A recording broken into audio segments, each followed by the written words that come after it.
Halo, oke langsung aja ya. Hari ini kita mau kupas tuntas bedah bareng soal Tecno Spark Go 2. Ini berdasarkan semua catatan dan analisis yang udah Anda kumpulkan.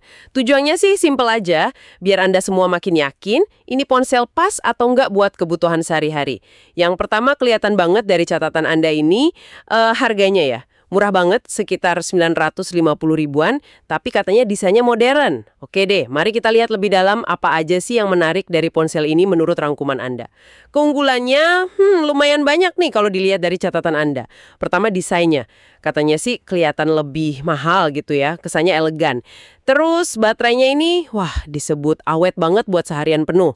Nah, layarnya juga katanya enak, halus buat scroll-scroll medsos atau nonton. Ada tambahan lagi nih, sensor sidik jari, terus ada sentuhan AI, nah ini katanya sih buat bantu foto atau irit daya gitu ya. Plus ada infrared juga. Lumayan kan buat remote darurat? Oh iya, sama tahan percikan air dan debu. Speakernya juga udah stereo, jadi suaranya lumayan oke lah buat kelasnya. Mium, kayak desain tadi, atau klaim AI plus baterai besar itu. Di kelas harga segini, ini jelas jadi senjata utama buat narik perhatian. Ya perhatian Anda yang mungkin cari ponsel murah, tapi ya itu, nggak mau kelihatan murahan.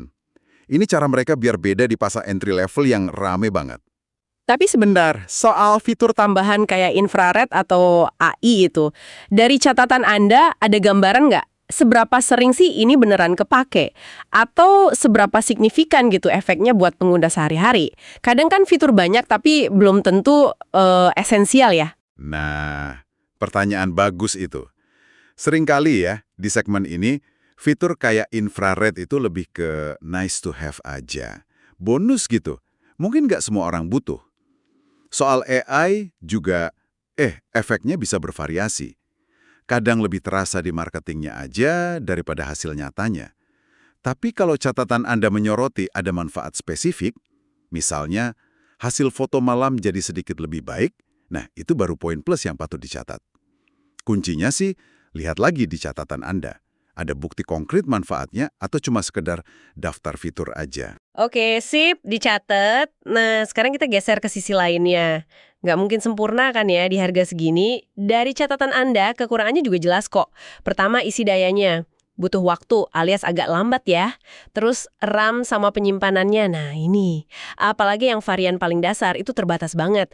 Kalau Anda tipe yang suka install banyak aplikasi atau foto-foto, siap-siap aja deh notifikasi memori penuh.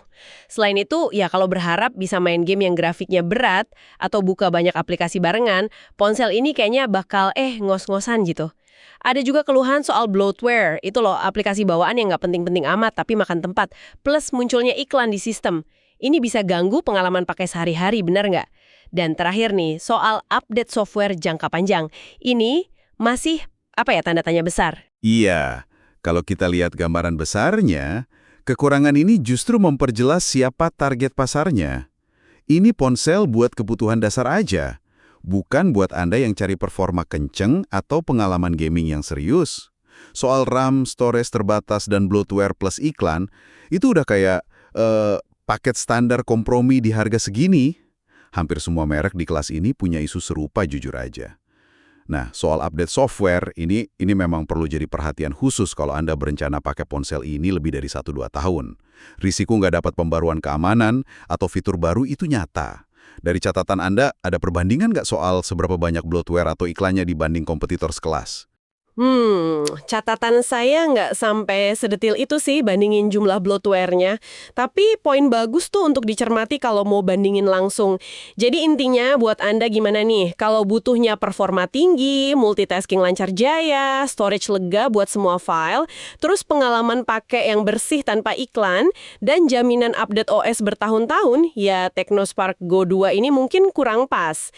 Tapi kalau prioritas utama Anda itu harga semurah mungkin, desain yang enak dilihat, baterai tahan lama buat chat, medsos, nonton sesekali. Nah, ini bisa jadi pilihan yang menarik buat dipertimbangkan. Gitu kan ya?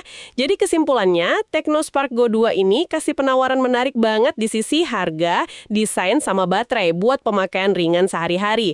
Tapi, ya itu tadi, ada harga yang harus dibayar. Kecepatan, baik itu ngecas maupun performa, kapasitas penyimpanan, terutama varian dasar. Terus pengalaman software yang mungkin ada gangguan iklan atau bloatware dan ketidakpastian dukungan jangka panjangnya. Nah, ini membawa kita ke pertanyaan penting buat Anda renungkan nih. Dari semua kompromi yang ada di harga segini, fitur atau aspek mana yang benar-benar nggak bisa Anda tolerir sama sekali? Apakah baterai super awet itu cukup buat menebus performa yang mungkin terasa ya kurang ngebut gitu? Atau Anda lebih rela performa pas-pasan asal desainnya keren dan beda dari yang lain? Memahami apa yang paling penting buat Anda pribadi, nah itulah kuncinya. Kunci buat nggak salah pilih ponsel di kelas entry level ini.